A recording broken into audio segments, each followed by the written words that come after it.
राधे राधे। शिव पुराण। इसके पहले आपको शिवरात्रि की सबको हार्दिक बधाई।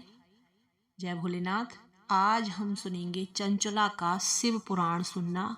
कल हमने चंचला का वैराग्य सुना था, आज हम उनका शिव पुराण सुनेंगे। चंचला की प्रार्थना से ब्राह्मण का उसे पूरा शिव पुराण सुनना और समयानुसार शरीर छोड़कर शिवलोक में जा पहुंचा। चंचला का पार्वती जी का सखी एवं सुखी होना।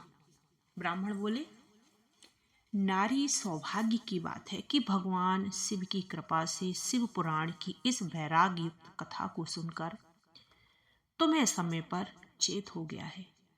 ब्राह्मण पत्नी, तुम डरो मत, भगवान शिव की शरण में जाओ। शिव की कृपा से सारा पाप तत्काल नष्ट हो जाता है। मैं तुमसे भगवान शिव की कीर्ति कथा से युक्त उस परम वस्तु का वर्णन करूंगा जिससे तुम्हें सदा सुख देने वाली उत्तम गति प्राप्त होगी। शिव की उत्तम कथा सुनने से ही तुम्हारी बुद्धि पश्चाताप से युक्त एवं शुद्ध हो गई है। साथ ही तुम्हारे मन में विषयों के प्रति वैराग्य हो गया है। पश्चाताप ही पाप करने वाले पापियों के लिए सबसे बड़ा प्रायश्चित है। सत्पुरुषों ने सबके लिए पश्चाताप को ही पापों का शोधक बताया है। पश्चाताप से ही सब पापों की शुद्धि होती है और जो पश्चाताप करता है वही वास्तव में पापों का प्रायश्चित करता है। क्योंकि सत्पुरुषों ने समस्त पापों की शुद्धि के लिए प्रायश्चित का उपदेश किया है, वह सब पश्चाताप से संपन्न हो जाता है। जो पुरुष विधि पूर्वक प्रायश्चित करके निर्भय हो जाता है पर अपने कुकर्म के लिए पश्चाताप नहीं करता, उसे प्रायः उत्तम गति प्राप्त नहीं होती है।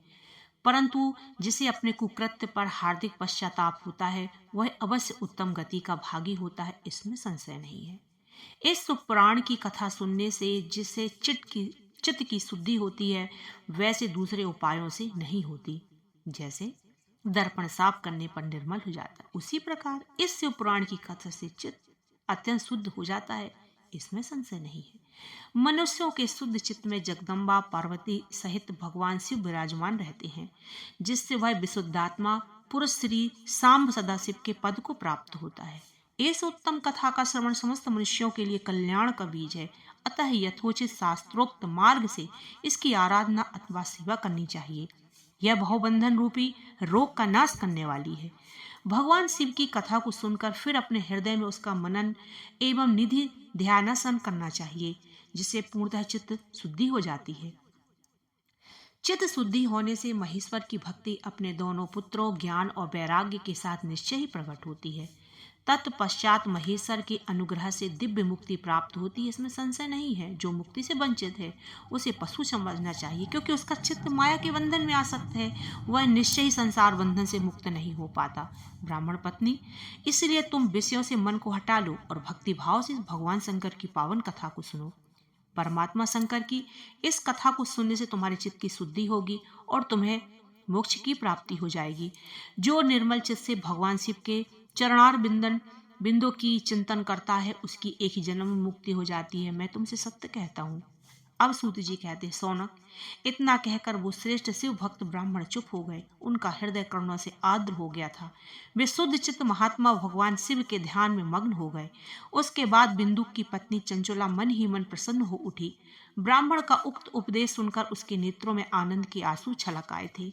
वह ब्राह्मण पत्नी चंचला हर्ष भरे हृदय से उन श्रेष्ठ ब्राह्मण के दोनों चरणों में गिर पड़ी और हाथ जोड़कर बोली, मैं कृतार्थ हो गई। तत्पश्चात उठकर वैराग युक्त उत्तम बुद्धि वाली स्त्री जो अपने पापों के कारण आतंकित थी, और महान शिव भक्त ब्राह्मण से हाथ जोड़कर गदगद वाणी में बोली। चंचुला ने कहा, ब्राह्मण शिव भक्त तो श्रेष्ठ, आप धन्य हैं, परमार्थदर्शी हैं और सदा परोपकार में लगे रहते हैं, इसलिए श्रेष्ठ साधु पुरुषों में प्रशंसा की योग्य हैं। साधु, मैं नरक के समुद्र में गिर रही हूँ, आप मेरा उद्धार कीजिए, उद्धार कीजिए। पौराणिक अर्थ तत्व से संपन्न जिस सुंदर शिव की पुराण की कथा को सुनकर मेरे मन में संपूर्ण विषयों से वैराग उत्पन्न हो गया है, उसी इस शिव पुराण को सुनने के लिए मेरे मन में बड़ी श्रद्धा हो रही है। अब सूत जी कहते हैं, ऐसा कहकर हाथ जोड़ उनका अनुग्रह पाकर चंचला उस शिव पुराण की कथा को सुनने की इच्छा मन में लिए उन ब्राह्मण देवता की सेवा में तत्पर हो वहां रहने लगी। तदंतर शिव भक्तों में श्रेष्ठ शुद्ध बुद्धि ब्राह्मण देवता ने उसी स्थान पर उस शिव स्त्री को शिव पुराण की उत्तम कथा सुनाई। इस प्रकार उस गोकर्ण नामक स्थान में उन्हीं श्रेष्ठ ब्राह्मण से उसने शिव पुराण की उत्तम कथा सुनी, जो भक्ति, ज्ञान और वैराग्य को बढ़ाने वाली तथा मुक्ति प्रदान करने वाली है। उस परम उत्तम कथा को सुनकर ब्राह्मण पत्नी अत्यंत कृतार्थ हो गई। उसका चित्त शीघ्र शुद्ध हो गया। फिर भगवान शिव के अनुग्रह से उसके हृदय में शिव के सगुण रूप का चिंतन होने लगा। इस प्रकार उसने भगवान शिव में लगी रहने वाली उत्तम बुद्धि पाकर शिव के सच्चिदानंद स्वरूप को बारंबार चिंतन आरंभ किया। तत्पश्चात समय के पूरे होने पर भक्ति, ज्ञान और वैराग्य से युक्त हुई चंचला ने अपने शरीर को बिना किसी कष्ट के त्याग दिया। इतने में ही त्रिपुर शत्रु भगवान शिव का भेजा हुआ एक दिव्य विमान द्रुत गति से वहां पहुंचा, जो अपने गणों से संयुक्त और भांति भांति के शोभा साधनों से संपन्न था। चंचला उस विमान पर आरूढ़ और भगवान शिव के श्रेष्ठ पार्षदों ने उसे तत्काल शिवपुरी में पहुंचा दिया। उसके सारे मल धूल हो गए थे। वह दिव्य रूपिणी दिव्यांगना हो गई थी। उसके दिव्य अवयव उसकी शोभा बढ़ाते थे। मस्तक पर अर्धचंद्राकार का मुकुट धारण किए वह गौरांगी देवी शोभाशाली दिव्य आभूषणों से विभूषित थी। शिवपुरी में पहुंचकर उसने सनातन देवता त्रिनेत्रधारी महादेव जी को देखा। सभी मुख्य देवता उनकी सेवा में खड़े थे। गणेश, भृंगी, नंदीश्वर तथा वीरभद्रेश्वर आदि उनकी सेवा में उत्तम भक्ति भाव से उपस्थित थे। उनकी अंग कांति करोड़ों सूर्यों की भांति प्रकाशित हो रही थी। कंठ में नील चिन्ह शोभा पाता था। 5 मुख और प्रत्येक मुख में 3 नेत्र थे।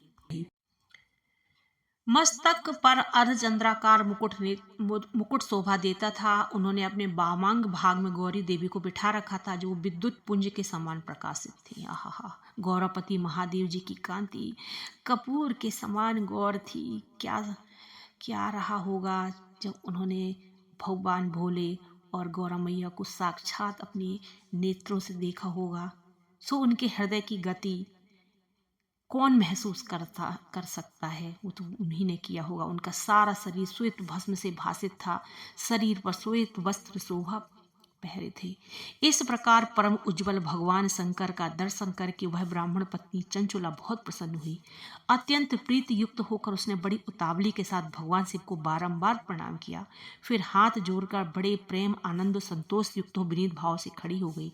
उसके नेत्रों से आनंद सुयों के अविरल धारा बहने लगी तथा संपूर्ण शरीर में रोमांच हो गया। उस समय भगवती पार्वती और भगवान शंकर ने उसे बड़ी करुणा के साथ अपने पास बुलाया और सौम्य दृष्टि से उसकी ओर देखने लगी।